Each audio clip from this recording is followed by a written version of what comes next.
Welcome to the Human Experience Podcast, the only podcast designed to fuse your left and right brain hemispheres and feed it the most entertaining and mentally engaging topics on the planet. As we approach our ascent, please make sure your frontal, temporal and occipital lobes are in their full upright position. As you take your seat of consciousness, relax your senses and allow us to take you on a journey. We are the Intimate Strangers. Thank you for listening.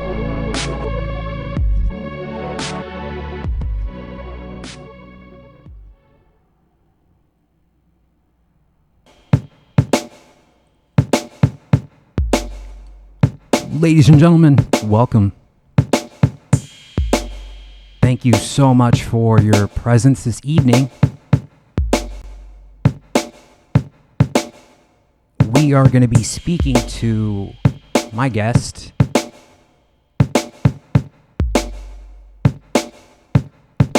tonight about plant medicine.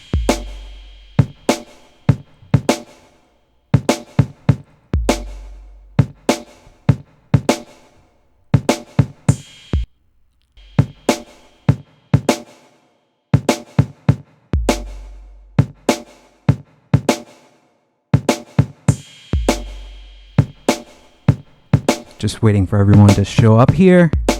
This is our Christmas end of 2019 special, and we're broadcasting live on YouTube, Twitter, DLive, Twitch, so many different platforms that we are multi-streaming to,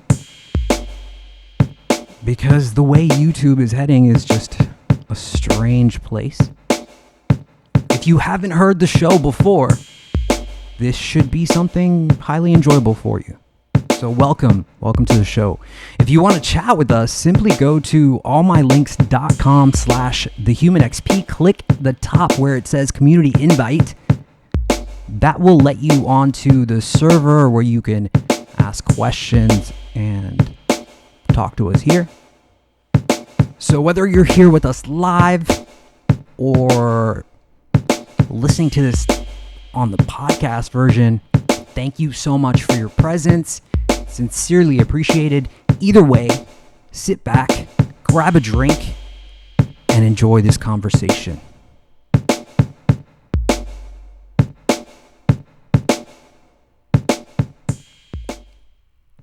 The Human Experience is in session. My name is Xavier Katana. My guest for today is Mr. Carlos Tanner. Carlos is the director of the Ayahuasca Foundation, a nonprofit organization based in Iquitos, Peru.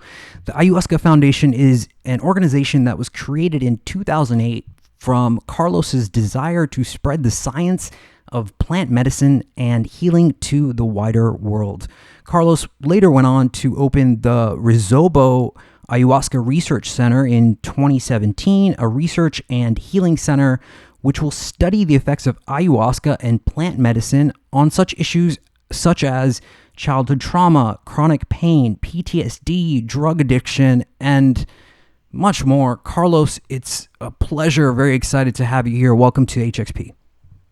Thanks so much, Xavier. It's great to be here. So, Carlos, such a large anticipation. Thank you again for making time to do this.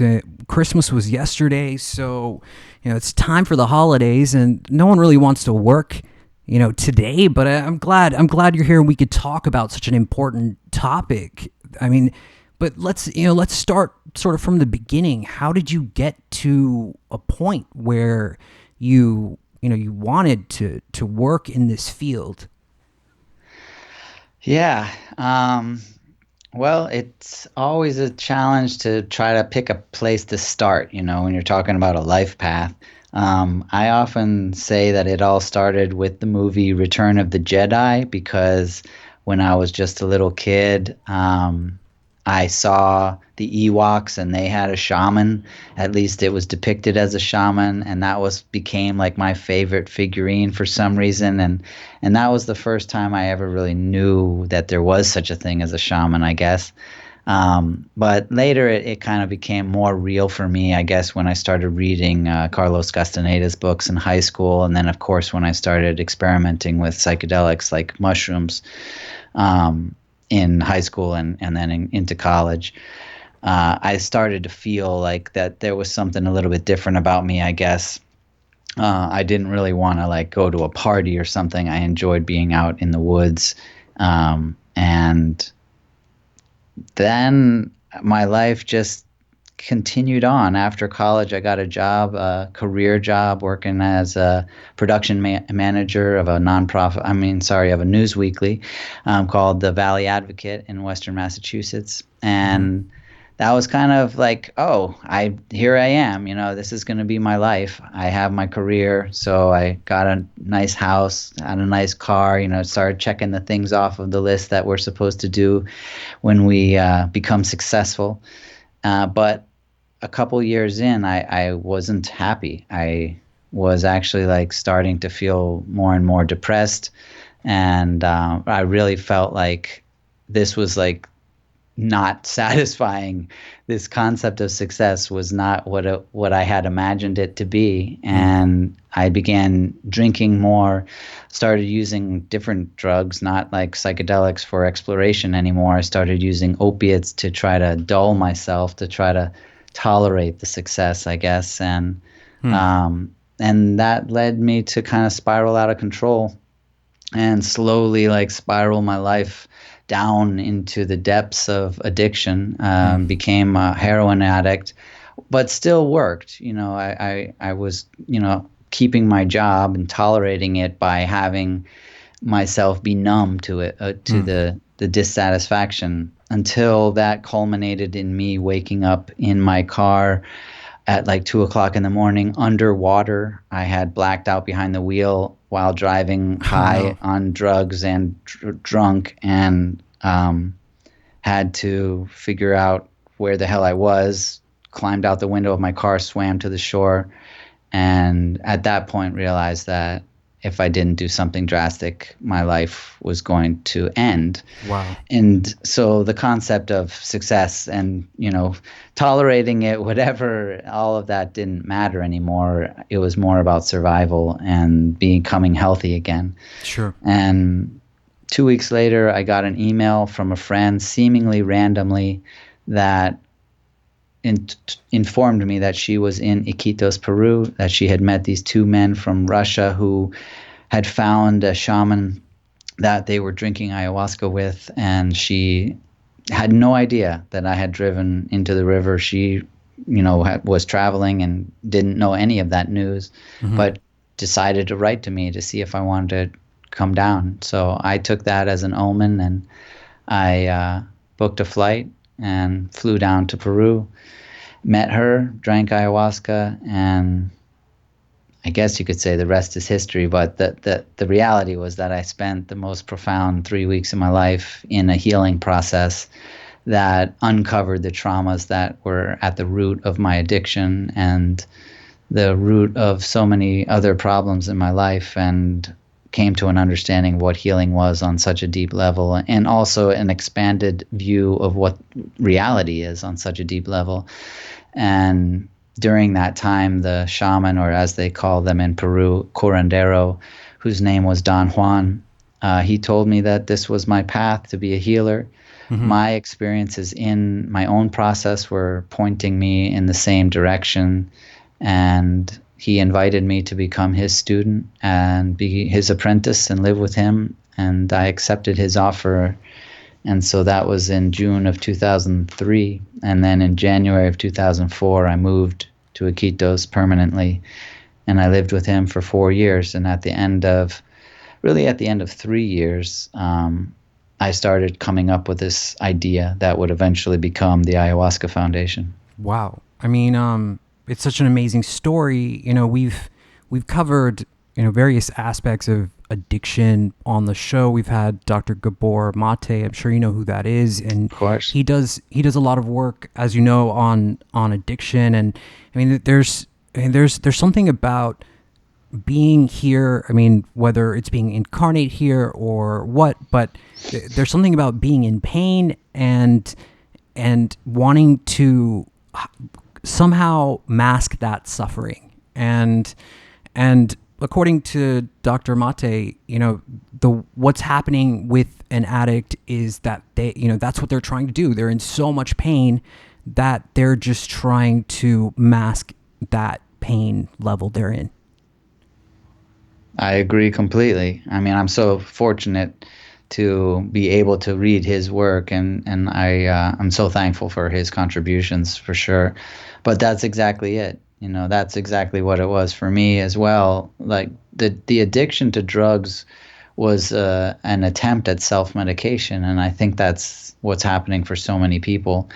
When it comes to what you could call emotional or even spiritual afflictions, modern medicine just doesn't it's not very adequate at treating them. And people go to therapy for years and years and years and don't really get that far because, in my view, the trauma that's caused or that causes the need for drug addiction or other addictions. People express that they try to medicate themselves, not necessarily with substances, but maybe with actions, with gambling addictions or shopping or whatever it might be. Like, there are other ways that it gets expressed.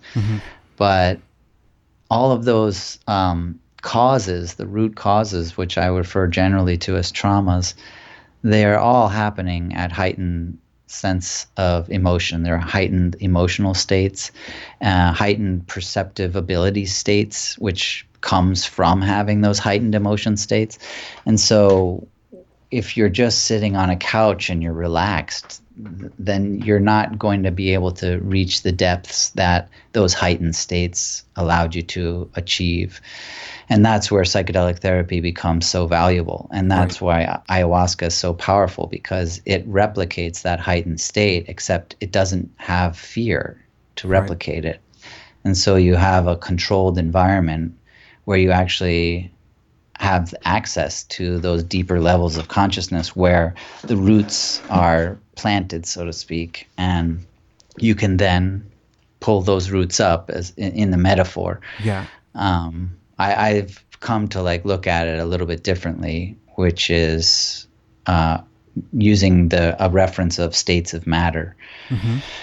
And so, we're very familiar with the three most common states of matter of water, which would be vapor, liquid, and solid, or gas, liquid, and solid, the common three states. And those, I feel, could be related to the three states of our being, which would be our mind, our thoughts, and the liquid related to our emotions, and then the solid related to our physical bodies.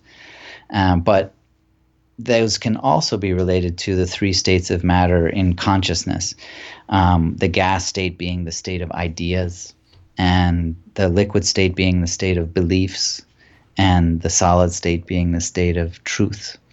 And the truths reside in your body, and the truths essentially become the foundation that you build your realities on, your personal truths. And beliefs, though, they flow more like your emotions. They can change. It's easier to change your beliefs than it is to change your truths. And the ideas are the most fleeting. You can have ideas come and go all the time, and then you condense them into beliefs when there's a particular resonance to an idea.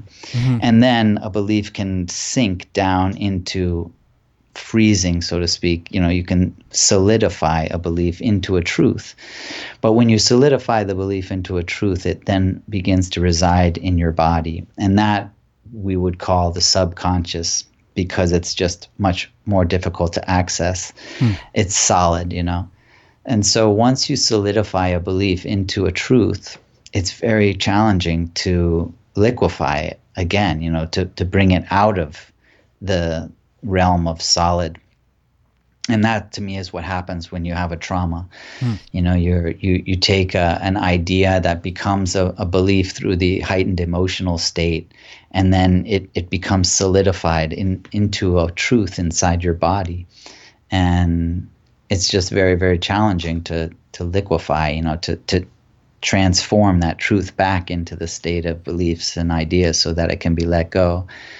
But when you use a substance like ayahuasca, which is essentially an amplifier of perceptive ability, then you have a much greater access to the solidified state.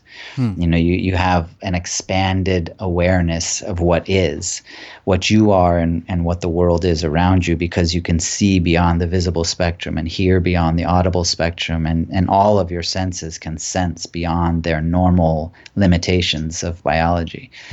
And by doing so, you can gain much greater access to those truths. And then you can liquefy a truth. You can transform a truth back into the realm of beliefs and ideas if it doesn't serve you, if it's detrimental to you, which a trauma, of course, would be. But you can also take ideas and beliefs that are positive and helpful for you and solidify them. Replace a detrimental truth with a positive truth. Sure. And that, to me, is the essence of the healing process within the ayahuasca tradition.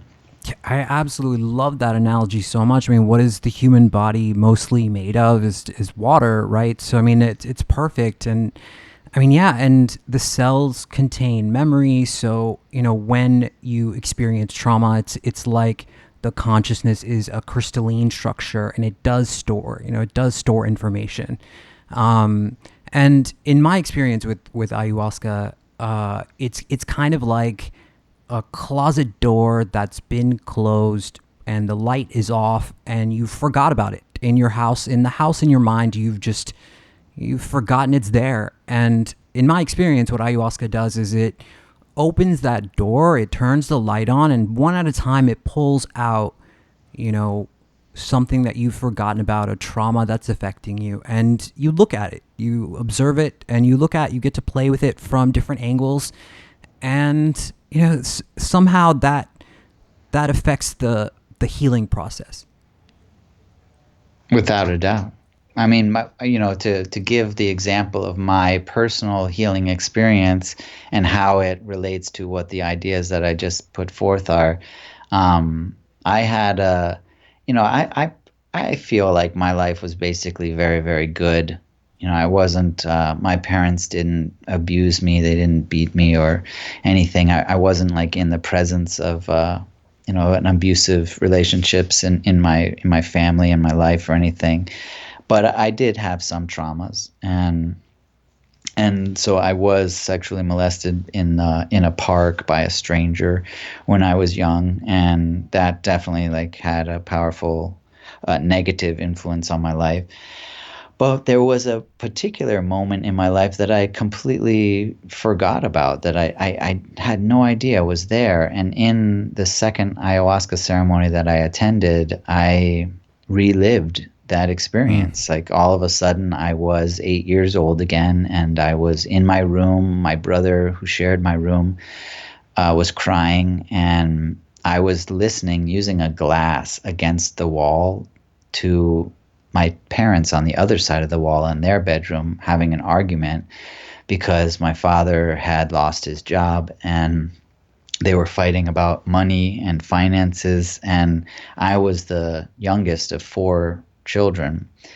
And for some reason, my mom decided to say that they didn't have money for me, and named me, as if to suggest that if they only had 3 kids, then they would have been okay, And then my parents went on to get a divorce. And I totally forgot that moment had happened. But right there in the ayahuasca ceremony, I relived this memory. And as soon as I started, as soon as I saw the scene playing out, I was like, oh my God, I totally remember. I remember this night exactly. And then I saw how I had taken that moment and decided that it was my fault. My mom had said me, she had named me as the person that the family couldn't afford to have, and from that moment on, I took it on myself that it was my fault that my parents got a divorce.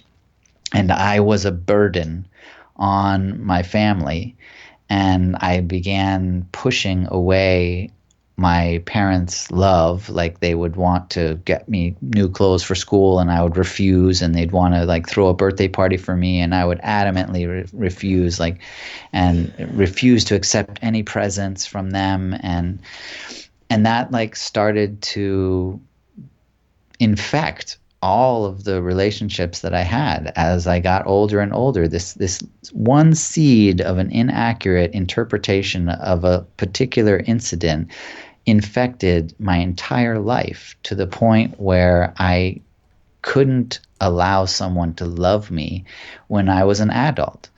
And I didn't feel like I deserved it. You know, I had like transformed that burden to my family to a burden of the world. And that led to this depression that couldn't really be resolved. And I didn't even know that it had happened. You know, I didn't even remember. But then right there in the ceremony, I reinterpreted, more accurately interpreted that same situation, but in that heightened state. And I was able to override the original misinterpretation and replace it. Essentially, like, took a truth that had been in solid form in my life for decades and removed it. And I released it into the realm of belief and ideas and let it go, and then replaced it with a more accurate truth that served me better. And then the next day, I wrote letters to my mother and my father, apologizing to them and asking for their forgiveness and letting them know that I forgave them, and starting the process to regain all of that harmony and balance and love in my relationships. Wow. And of course, like, it doesn't just fix everything, Right. because the effects are there. They've been decades of effects, so you have to like work at it for a long time. Yeah. But at least I had the right foundation to do that. And so that was a personal example of how it happened for me. And I think that if you were to talk to pretty much every single person in the world, they all have some story that resembles that to some degree, you know. Mm-hmm.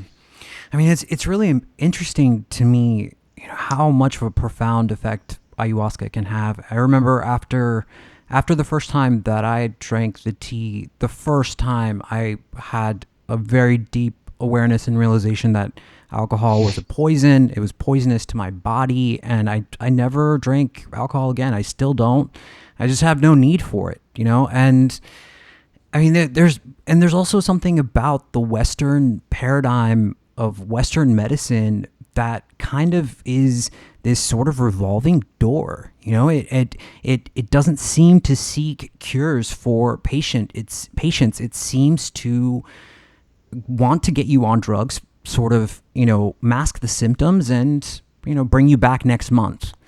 And I think the people that I encounter that have this interest in plant medicine, or namely ayahuasca, they're curious about it because they've met this wall in Western medicine, and they are, to be honest, they're just desperate. They want to be healed. They want to be, you know, for lack of a better word, normal. They want to feel like they're making progress somewhere within themselves, you know? And so they're searching for, you know, retreats that are thousands of miles away. And yeah, it's a weird system that we're in. Would you agree? Definitely.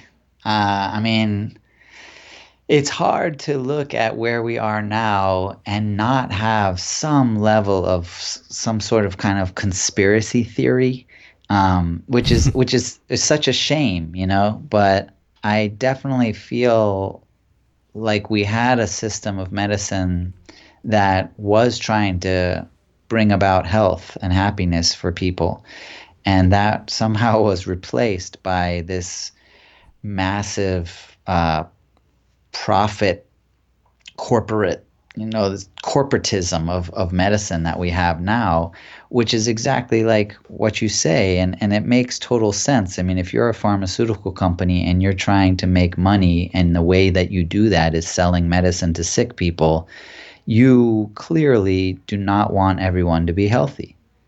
You know, you're like, hey, this is our whole livelihood for our shareholders to profit, we need as many sick people as possible. Do you really want people to be healthy? If anything, you want to find out ways that you can get people to be sick, because that's going to gain more customers. So it's that's the kind of the conspiracy theory element of it, where we have what we jokingly kind of call a healthcare system, where it doesn't really seem like people care about you at all, and they're not even trying to have you be healthy.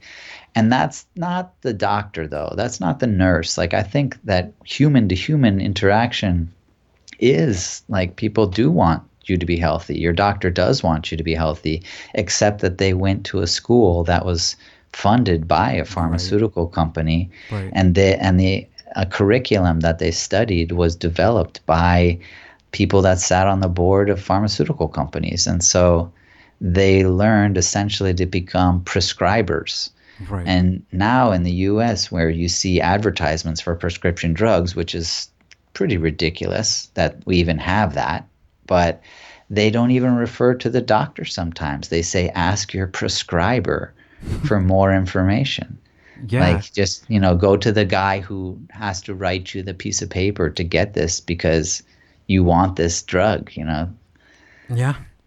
I mean, it's really amazing. I guess we could, harp on that all night if we wanted to, but, kind of moving on here, I was going through some of the videos that you've done, and there was something that I recall that you mentioned that I really want to talk about, because I mean, I guess this part of it fascinates me. I feel like, in many of the visions that I've had in my ayahuasca experiences, it seems like there is a sort of battle between light and dark, like, and I mean that, in exactly those terms, like the light side, good versus evil. And I think you mentioned in one of your sessions with the tea, you were battling a demon. Is that right? Yeah. Yeah, it's kind of interesting. My first teacher, he had a particular perspective that was very kind of in line, I would say, with Western medicine in a way, in the sense that he felt like you needed to be a warrior and you had to have your sword in the spiritual dimension. I was like a samurai. And in the beginning, I thought that was super cool, to be a samurai. Like, in my visions, I would be this badass samurai and like chopping stuff up with my knife, with my sword, because it fit into my view also. Like, as a Westerner, like, you fight an illness, you fight a disease, you kill the disease, and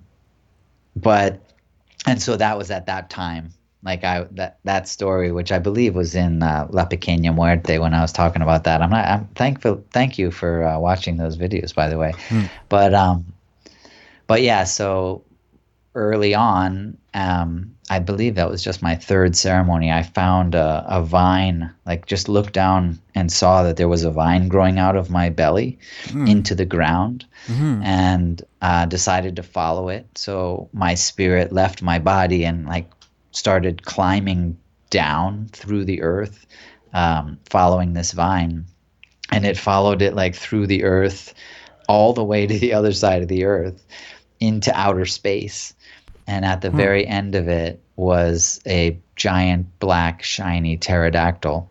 And you got to put this into the context that I have drank ayahuasca twice before this, and now I'm having this vision. And as soon as I saw the pterodactyl, I was just like, you were driving the car, because it had always bothered me, like, how I had blacked out behind the wheel. I kind of, when I say I blacked out behind the wheel and drove into a river, people often imagine that I just blacked out and swerved off the road. But that's not how it happened. I blacked out and drove down Main Street, took a left at the light, went through 2 lights through the center of town, took a left on Route 10, drove like 4.5 miles, took a left down a road I'd never been down, drove this windy road down until it hit a cornfield, drove across the cornfield through the like cornfield, and then drove into the river. Like I had this crazy like specific route that I had driven. And so when I woke up, I was like, where the hell am I? Like, how did I get here? Like, who was driving the car? I kept thinking, like, who was driving the car? Like, I was blacked out. Like, how was I driving and not conscious? And so as soon as I saw the pterodactyl, I was like, you were driving the car. And and I just pulled out my sword. This was before I don't think he'd even told me that I needed one, but I just had one, and I chopped that thing up into pieces. And then I was afraid that it was going to, I don't know, Terminator 3, like melt back into itself again. So I pulled out a laser that I just happened to have. This is all in my vision, and lasered the pieces into this dust that floated in space, because we were floating in outer space. And what was that really like? What was really happening there? I don't know. But I definitely know that when I did that, I had just defeated a demon. I had just, with my own force, my own power, my own strength, I had just vanquished a demon that was in my life, that had been attached to me, that had been connected to me. And there's just so many very fast interpretations, very fast decisions that you make. It was a vine coming out of my stomach, and it was perched on this vine, and somehow I just quickly knew that it was using that vine to take energy from me. And it was like putting thoughts into my head, and all of these things just quickly became interpretations as soon as I was presented with the scenario. And so in defeating all of that, I then had all of this like liberation, like, I'm free, like I don't have that demon. And I don't even care really what that whole thing was, except that I knew that afterward I was completely empowered. I felt like no one was controlling me anymore. Like I was in control of my life. I was taking full responsibility for my actions. And in that moment, like that second, I knew that I would never do drugs again. Like I was, I was done. Like that was it. I connected a representation of my addiction to that creature. And when I defeated it, then I defeated my addiction. And that was how it played out. That's amazing. What a profound story. Thank you so much for sharing that. I mean, I don't know, man. I mean, I think people have, some, relevance to that, something in their lives perhaps they don't feel. And, I feel like that the sense of this is increasing more and more. I don't know if it's just a sign of the times. I don't know if it's like a Kali Yuga thing. Maybe it's just the way things are now. And maybe this is how we learn and grow the most, is through these battles in our lives. And whether, it's a demon or whether it's something else, there is that you're fighting with that. And, there are some people who are called to this role of ayahuasca. And I know for me, it's in my DNA, it's in my blood. And, for you felt something similar. So, if we could get into, you run a center in Peru. How did you get to a point where, you mentioned a little bit about, how much your life transitioned into something that you changed completely, but, what's involved in opening a center in Peru? I mean, which is basically in the middle of the jungle, right? Yeah, totally. Yeah, I mean, getting back to like just what you were describing and the state that we're in right now, you don't have to go that far back in modern history. And thankfully, you don't have to go back at all, because there are cultures that are fully intact, like non-Westernized cultures still exist on the planet, thankfully. And that's who I work with. down in the Amazon rainforest. But even our ancestors, no matter where you're from, like no matter who you are, all of our ancestors practiced a form of plant medicine that had at its core belief the existence of us, like our existence as spirit, and that all of nature was made of spirit. Like every animal had a spirit, and every plant had a spirit, and we are essentially spirits. And that isn't that far back. You know, you don't have to go that far back to have that be our own ancestral wisdom. But it's like in the span of human history, it's an incredibly new idea to abandon that concept of spirit. And science is really to blame. Like I don't want to be negative towards science, because it made so much sense for why science came to be and why it wanted to start out, from the beginning, I guess, or from scratch. But science took this notion where, let's start with the stuff that you can touch. Let's start with the easy stuff, the solid stuff, and we'll work our way up. And so spirit just kind of fell by the wayside. It became removed, from our consciousness. And then human culture kind of started spiraling out of control. And so I definitely feel like when it comes to these concepts of demons, or the concepts that the indigenous people still use today in their understanding of the world, it is still within a spiritual dimension. It's their paradigm, the spiritual paradigm or the indigenous paradigm.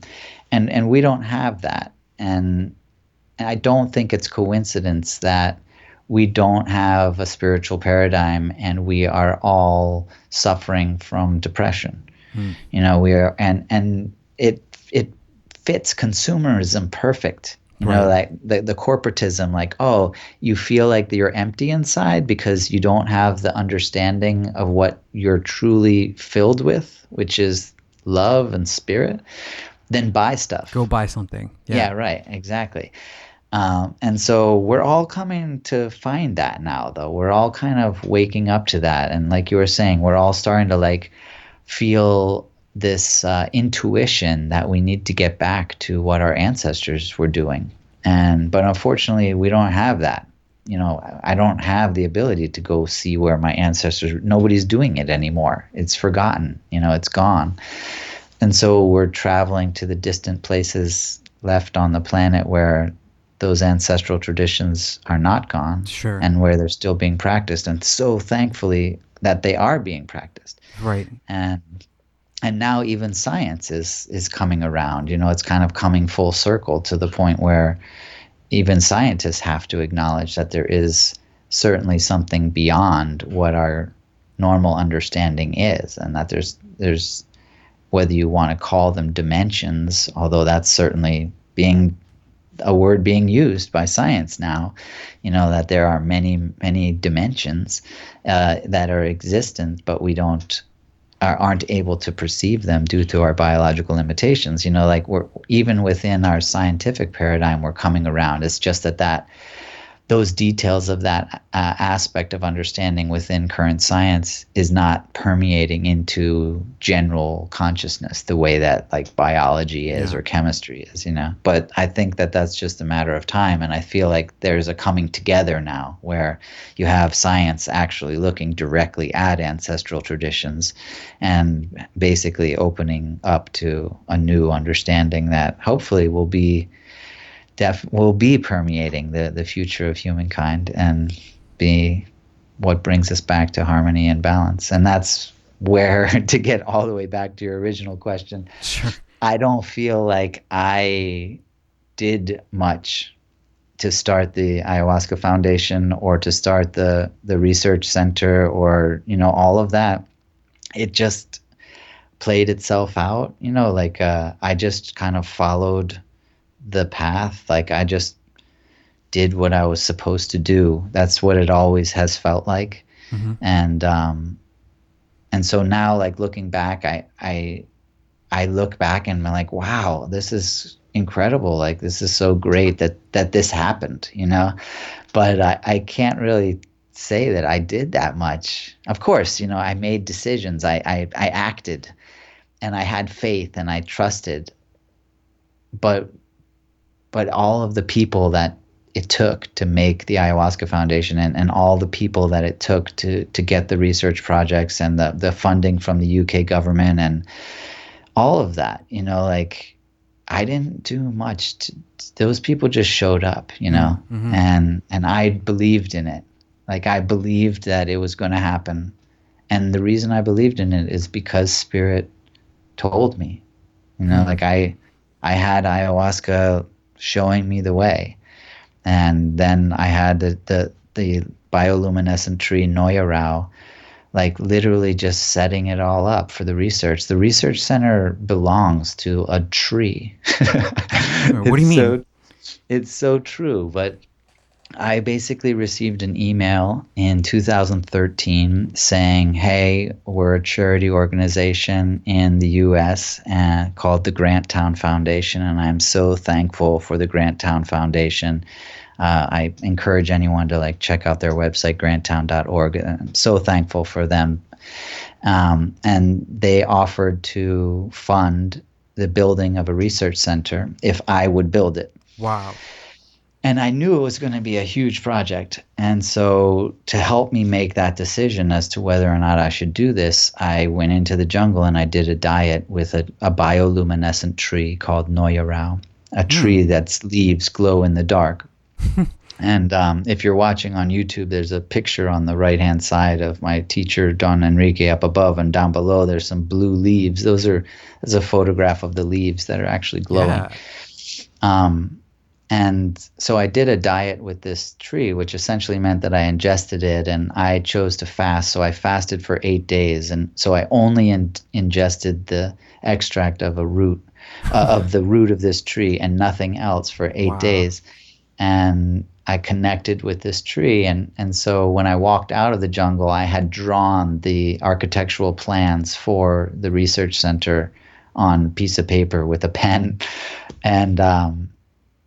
And so that was like clear that, yes, I was going to accept this offer and I was going to take on this project. But it was really like Noya Rao, this tree, that brought me to that decision. And Noya Rao is what I feel like brought me the researchers, because I have a degree in philosophy and a degree in art. You know, I was a graphic artist as my career in the US, and I knew nothing about research. And here I am, like, building a research center in the middle of the jungle. And people would, of course, ask me, like, how are you going to do the research? And I would say, I don't know. Like, I honestly don't know, but I feel like once I get it close to built, like, the people will show up, like the right people will show up. And sure enough, like, a psychiatrist from the National Health Services came and did a retreat.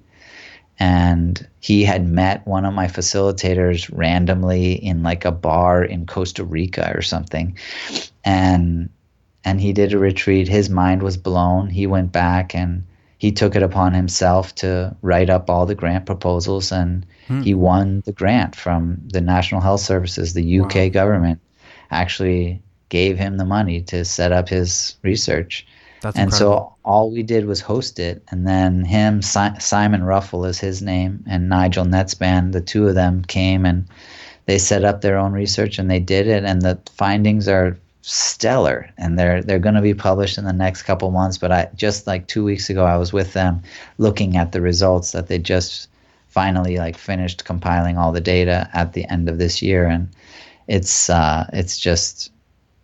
going to make people's jaws drop to see just how effective this medicine is.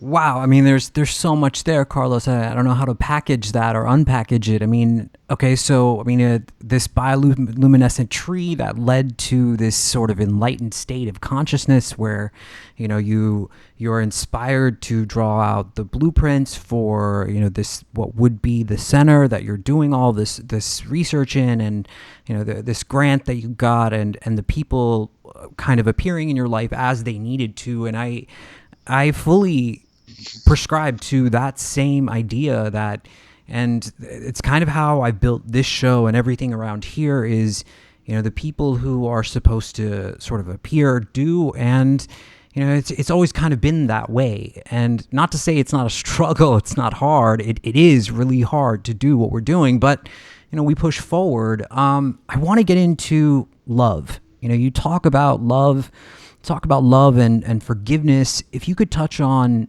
those two things, that would be amazing. Yeah, definitely. Well, I think the way that I look at the way that I look at everything is through consciousness now. My philosophy, if you want to call it that, is that everything is made of consciousness. So the energy of the universe is consciousness. Every cell is consciousness. Every atom is consciousness. There is nothing but consciousness. That is my personal philosophy.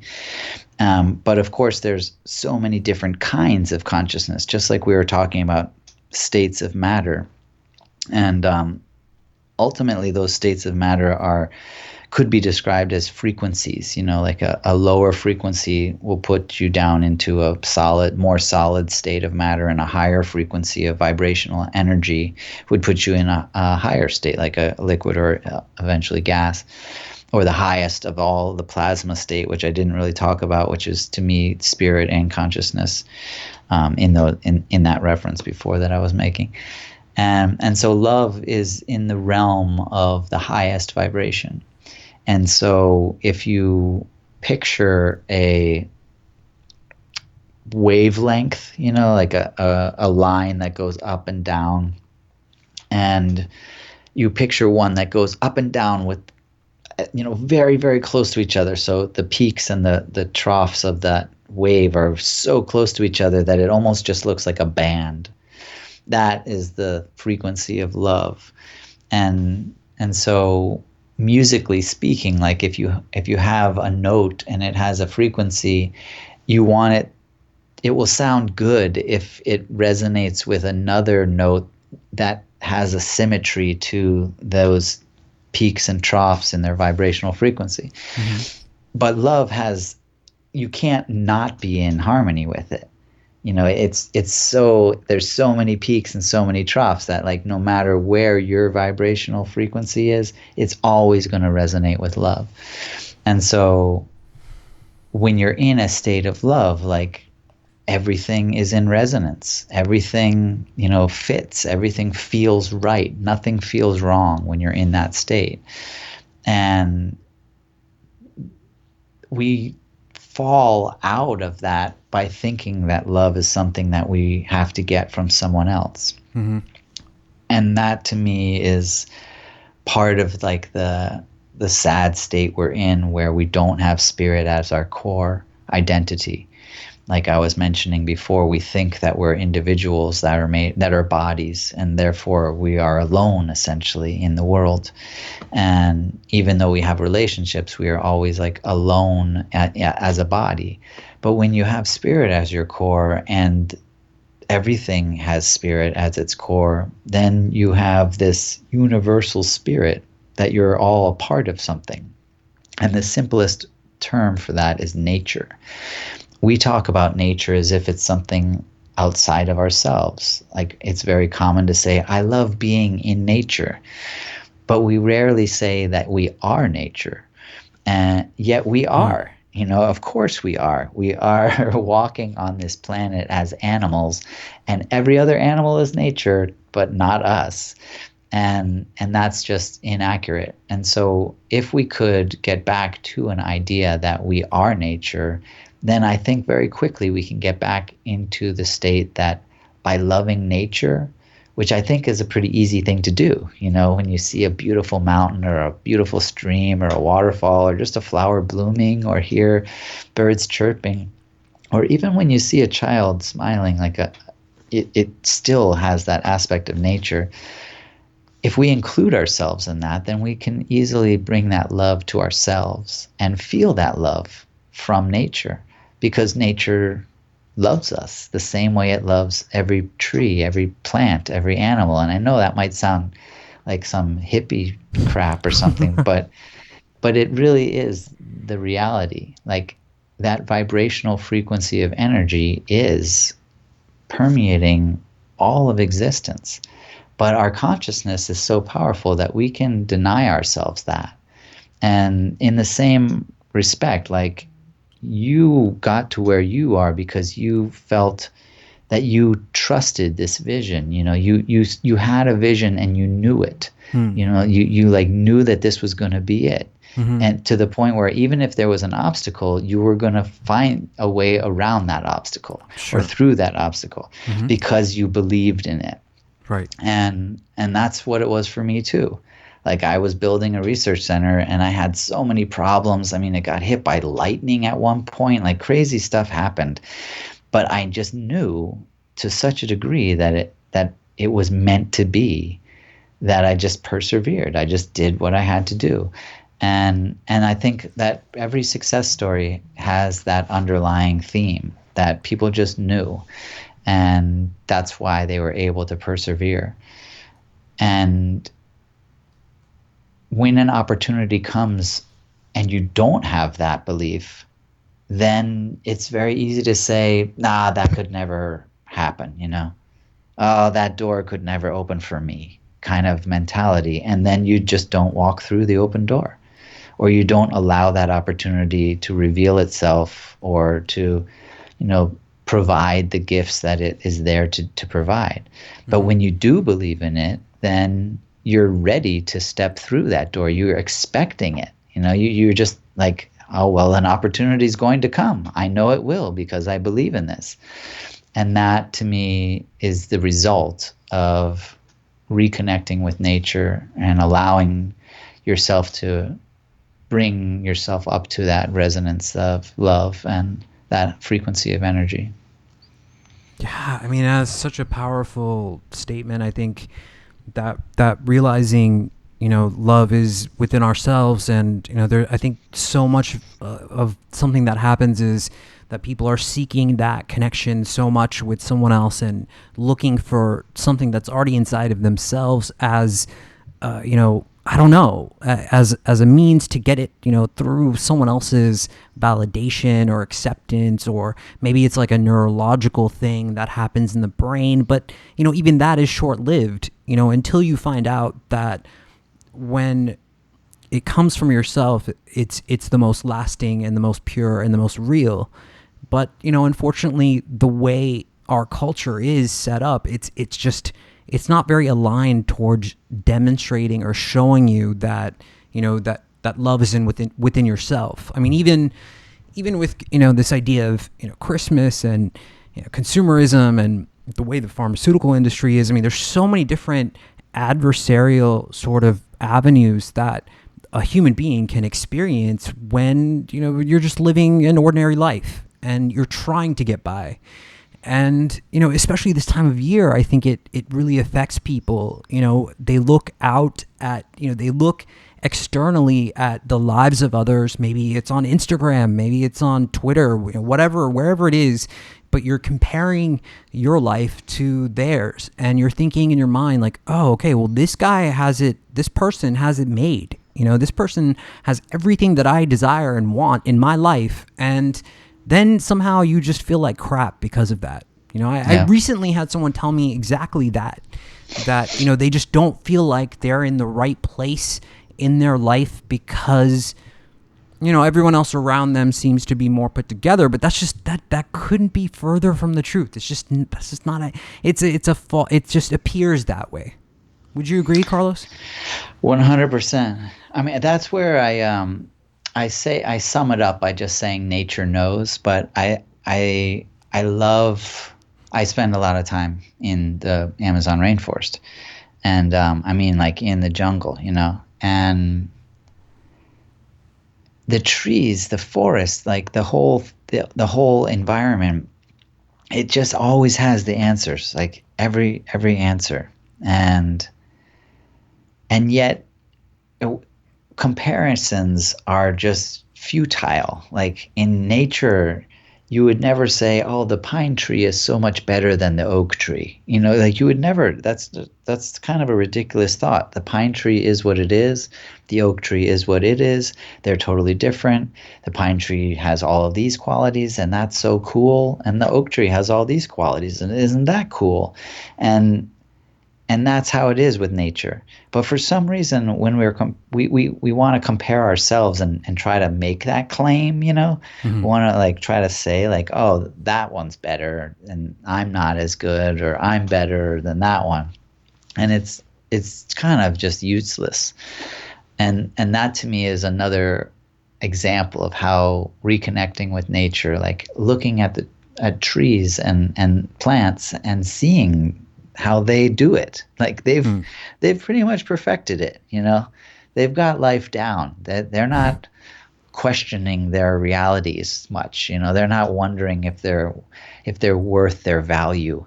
They're in 100% faith and trust all the time, and they're always thriving. If given the right environment, every plant will thrive and they'll never question it. And that's, like, to me, the perfect example of what we're supposed to be doing. And I know it's weird to like talk about plants being your mentors, but that is exactly what plant medicine is about. And honestly, that is exactly what ancestral wisdom is about. Like all of our ancestors were very closely connected with a particular plant or a group of plants that enabled them to regain or maintain their harmony, health, and balance in their lives. And I mean, this was happening for tens of thousands of years in human history, and it's still happening. And so even though it sounds weird to say it in the state that we're in now and the way that our lives are, it was certainly not a weird idea for tens of thousands of years in human history. And I think it's just high time for us to get back to looking at plants again and plant medicine again. And thankfully that is what's happening. In fact, on February 20th, there's going to be the Thank You Plant Medicine movement, the social media movement, where everyone is encouraged to use the hashtag Thank You Plant Medicine and share a story about how plant medicine helped them in their healing process. And I think that's awesome. Very cool. I mean, I would agree 100%. I would say that plants are much smarter than human beings and probably more intelligent than we will ever be. And there is a sort of networked intelligence, consciousness that understands the nature of the universe. I mean, we as humans, I think we like to think we know what's going on, but it's not. That's just not how it works. We have no clue what's going on here. And plants have, and ayahuasca, namely as a teacher, I think it will remind you of that. And if you fight that, it will remind you of that in a not so gentle way. So I mean, if an ego thing is your problem, then I don't know. But there does seem to be this resurgence of psychedelics that I don't really like that term, but that's the one that we have right now. But there does seem to be this resurgence in awareness of plant medicine and the research that's coming out. I mean, we're seeing it become legalized, like mushrooms are becoming legalized, and there are institutions like Johns Hopkins that are opening, and the work that MAPS is doing. I mean, there's a bunch of institutions right now that are pushing this research out into the wider public. Totally. And I love it. I mean, it's so crazy. I started living in Peru almost 16 years ago and started the Ayahuasca Foundation 11 years ago. And when I started the Ayahuasca Foundation, the idea that ayahuasca might be legal and that all, plant medicine might be legal, and that research organizations were going to be studying it, and that psychedelic therapy was going to be a term, we're not far away. Like 5 years from now, you might go to a psychedelic therapist for your treatment of depression or anxiety or PTSD or something like that. And that is, to me, really fantastic. And a lot of that is just because people are starting to realize just how powerful we are. To me, the pharmaceutical industry pushed it too far. They were like too greedy. If they had been like moderately greedy, they probably could have kept us going for a while. But now we're just turning our backs on them. The human race is just fed up with it, Yeah. and so we're empowering ourselves, and so grateful for Johns Hopkins University and Imperial College, which also announced their grant to build a psychedelic therapy research center in the UK, and to King's College that's helping fund the research that we're doing at the Ayahuasca Foundation, and the NHS. I mean, how crazy is it that a government is funding ayahuasca Right. research?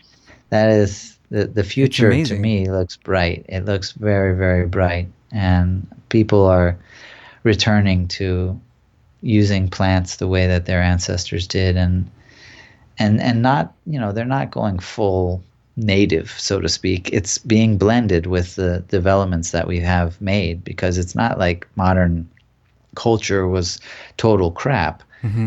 There's been some really wonderful developments in technology. I'm certainly not against technology. The fact that you and I are talking in this manner and so Sure. many people are listening is amazing. Right. So I do envision like an incredible future, but that respects and honors the wisdom of nature and incorporates it. And now with the environmental movements as well, like I'm really hopeful for the future personally. Like I think Mm. it's a pretty cool time to be alive. I mean, it's definitely an interesting time to be alive. I would say we are on the precipice, or in as far as a balance goes, there is it does seem to be that we're at a tipping point where people are becoming more conscious of what's going on. We're becoming more conscious of our footprint here. We're realizing that we can no longer sort of sustain the way that we've been living in this consumerism based society. And people are starting to wake up to that slowly but surely. And hopefully we get to a point where more people are acting on this, and taking action, and doing something for their local communities. Like it doesn't have to necessarily be an adventure, or heading out to the Amazon rainforest. I mean, you can start to connect with the people around you that are also interested in this, and form groups. That I think that would be a really great thing. I mean, if that was in my area, I would have gone to that easily, at first. Carlos, we're running out of time, man. This flew by. I want to give you a chance to kind of wrap this together. If it sounds like you this was your mission, and we talked a bit in the pre-interview, and I asked you if this was something you felt was programmed into your DNA, and you said no. And so I'm just curious, how you would kind of tie all this together, maybe for the people who are searching for this medicine. Maybe they're struggling with different aspects of trauma. They're wondering if ayahuasca is for them or not. How do you wrap this together? Right. Well, there's a lot of different paths to take, of course, and ayahuasca is certainly one of them. I have a bias towards ayahuasca, believe it or not. I definitely feel like it is one of the most effective ways at treating trauma, and that's the particular focus of the research that we're doing, and the results have just been phenomenal, like I mentioned, in the ability of ayahuasca traditional therapy, because it's not just ayahuasca. There's a whole group of plant medicines that are involved in collaboration with the ayahuasca ceremonies.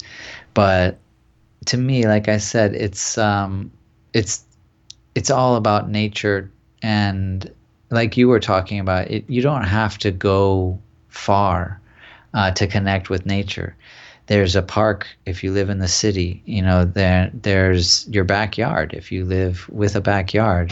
There are gardens. Luckily there's nature everywhere, and just by connecting with it, and by connecting with it, what does that mean? I really just mean like just sitting in the grass, like touching the tree, like feeling the leaves of a plant, something very, very simple. Plants are always in this harmonious state. They're always in a state of balance. They don't get thrown off. Their consciousness is rock solid. And they can share that with us. They can bring us to a balanced state. But if you are troubled by trauma and you are troubled by anxiety and crippled by depression, ayahuasca is definitely a fantastic option. Our center offers programs that range from 1 week to 8 weeks. And if you feel like it is your calling also to be a healer with plant medicine, we have training programs or educational courses that we offer too. And so if you visit the website ayahuascafoundation.org, you can check out that information, and soon we'll be publishing the research on our own website, but that research will be published in over 10 journals in the next few months.